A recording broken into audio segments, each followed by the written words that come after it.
Camille Anderson was used to the quiet routine of night shifts at the prestigious Willowbrook Medical Center, where she worked as a private nurse. An experienced and compassionate caregiver, she had spent over 15 years helping patients in difficult circumstances. But none of her previous experiences could prepare her for the events that would unfold when she was assigned to care for Henry Wallace, a reclusive billionaire in a coma. Henry Wallace had built a fortune in real estate and technology over the decades. Known for his shrewd business acumen and larger-than-life persona, he was both respected and feared. But to Camille, he was simply her patient, an old man in a hospital bed. She was assigned to look after him daily, ensuring he was comfortable and attending to his needs even in his unconscious state. The first few weeks were routine. Camille would read to him, talk to him about the news, and even play his favorite music, hoping it would provide some level of comfort. She noticed that Mr. Wallace was always alone. No family visited, no friends stopped by, and the only people who seemed to care were his legal team and an assistant who would pop in occasionally to check on his status.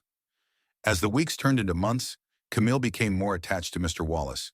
She saw beyond the frail body on the bed and imagined the life he must have led, the people he had influenced, and the world he had shaped with his wealth and power. She began to feel a sense of duty, as though it was her responsibility to be there for him, to show him compassion even if he might never wake up to realize it. One evening, as she was adjusting his blankets, Camille noticed a crumpled piece of paper tucked under his pillow.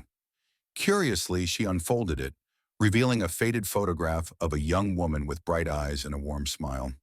On the back, there was a note written in elegant cursive handwriting. "To my beloved Henry, always remember the love that brought us together, even when we are miles apart." The words left a knot in Camille's stomach. Who was this woman, and why had Mr. Wallace kept this photo hidden away? She couldn't shake off the image of the woman in the photograph. Determined to know more, Camille began to search for clues. She discreetly asked around the hospital, inquiring if anyone knew about Mr. Wallace's family or past relationships. But no one seemed to know anything about his personal life, which only made her more curious. One night, after another long shift, Camille was approached by a man in his 50s who introduced himself as Mr. Wallace's lawyer, Mr. Grayson. He spoke in a hushed tone, as if afraid of being overheard. "Ms. Anderson," he said, "I know you've been taking good care of Mr. Wallace. He has no family left to visit him, but he wanted to be surrounded by kindness. He made arrangements for someone like you to care for him." The word struck her as odd. "Someone like me?" she asked, unsure what he meant. Mr. Grayson looked hesitant but nodded. He wanted someone who understood hardship, who knew what it meant to work hard and persevere. He believed such people have a special compassion that cannot be bought. Camille was both touched and puzzled. Why would a billionaire care about something like that? The question lingered in her mind for days until something unexpected happened. One evening, as she was tidying up his room, she found an envelope addressed to her on his bedside table. Inside was a handwritten letter. It was in shaky, uneven handwriting, as though it had been written in haste, but it was unmistakably from Mr. Wallace himself. The letter read, "Dear Camille, if you are reading this, it means I am still here, but not entirely alive. There is something I must share with you, and only you. I have done many things in my life that I am not proud of, and I built my empire on decisions that hurt people. Money became my obsession, and it took everything from me, my family, my love, my peace. The woman in the photo is Maria, the only woman I truly loved. I lost her because I was too blind to see what mattered. If you find this letter, please help me make things right. I have left instructions with Mr. Grayson. Follow them, and perhaps I can atone for some of my wrongs." Camille's heart raced.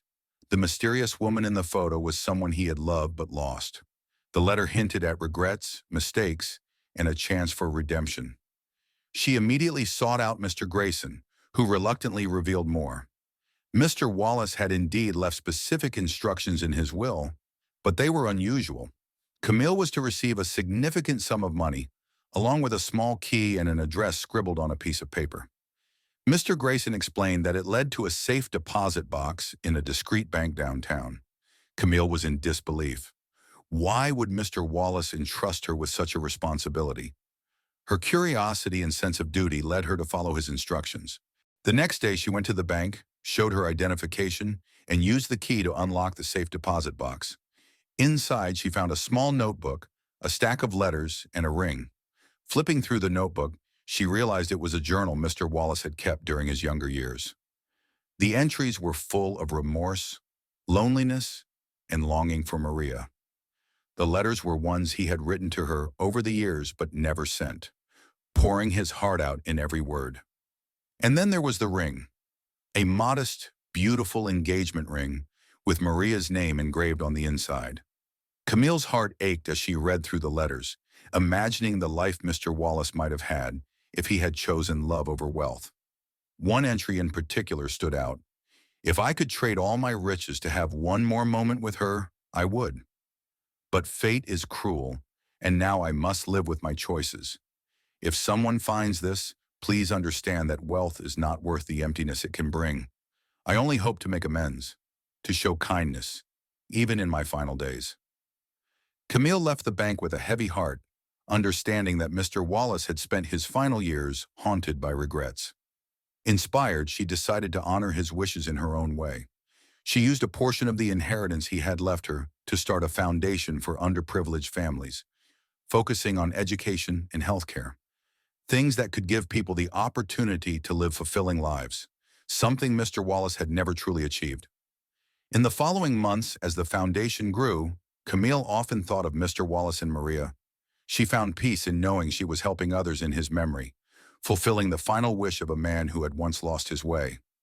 And though Mr. Wallace never woke from his coma, Camille felt he had found his redemption through her.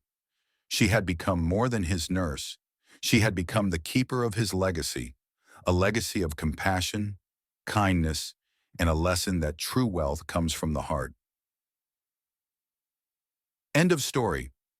This story explores themes of redemption, compassion, and the realization that love and kindness often hold more value than material wealth.